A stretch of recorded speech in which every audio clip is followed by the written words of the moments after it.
छंदेरी दुनियेतल्या माझ्या मित्रांनो, आज आपण क्लास 10th मधला एक क्वेश्चन पाहूया. का म्हणता आपण क्वाड्रॅटिक इक्वेशन मधला 3 मार्काला क्वेश्चन हा विचारते. का म्हणणार पहा की alpha plus beta is equal to 5 and alpha cube plus beta cube is equal to 35.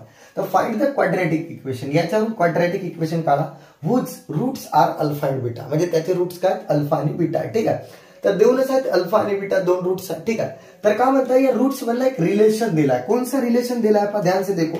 पहिला जो रिलेशन आहे इथून मी चालू करता पहा. ओके, पहिला रिलेशन देऊन आहे की alpha plus beta is equal to 5. Okay, equation number first given आहे. ठीक आहे.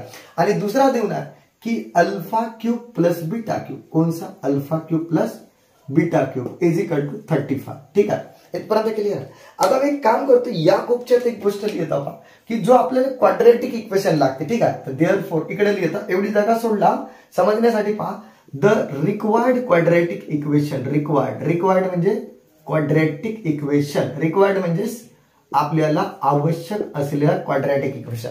तुम्हाला माहित आहे अल्फा बीटाच्या फॉर्म मध्ये काय राहते की x square minus alpha plus beta into x आणि alpha into beta is equal to 0. हा याचा फॉर्मॅट आहे. ठीक आहे. पटलं ना. कोणाचा आपण जो क्वाड्रॅटिक इक्वेशन काढणार त्याचा जनरल फॉर्म. ठीक आहे. तर आपल्याकडे पहा अल्फा प्लस बीटा आणि अल्फा इंटू बीटा जर भेटला तर विषय क्लोज आहे. ठीक आहे. तर मग सर याच्यावर अल्फा इंटू बीटा किंवा अल्फा प्लस बीटा काढता येईल का. तर चेक करू पहा. आपल्याला माहित आहे वी नो दॅट एक फॉर्म्युला माहित आहे तुम्हाला. कोणचा पहा की alpha cube plus beta cube हा वाला फॉर्म्युला पहा. ठीक आहे. इन जनरली म्हणजे ए आणि बी च्या फॉर्म मध्ये राहते पण हा फॉर्म्युला पाठ पाहिजे. तर अल्फा प्लस बीटा चा square minus 3 time alpha into beta आणि अल्फा प्लस बीटा हा फॉर्म्युला हा लक्षातच पाहिजे. ठीक आहे. ओके, काय म्हटलं समजलं ना. Alpha cube plus beta cube is equal to alpha plus बीटाचा स्क्वेअर. सॉरी स्क्वेअर नाही अल्फा क्यूब पाहिजे. सॉरी इथं स्क्वेअर लिहिलो. ठीक आहे.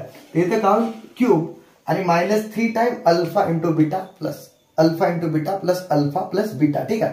ते एक काम करतो आपण अल्फा क्यूब बीटा 35 तर देऊनच आहे आणि अल्फा प्लस बीटा ते देऊन आहे सर 5 चा cube minus 3 time alpha into beta check करा. ठीक आहे. ओके, आणि इथं काय होईल पहा अल्फा प्लस बीटा पुन्हा 5 देऊन आहे. ठीक आहे. म्हणजे अल्फा प्लस बीटा पाहिजे तर फुकटचाच देऊन आहे. आता आपला फोकस काय अल्फा इंटू बीटा पाहिजे.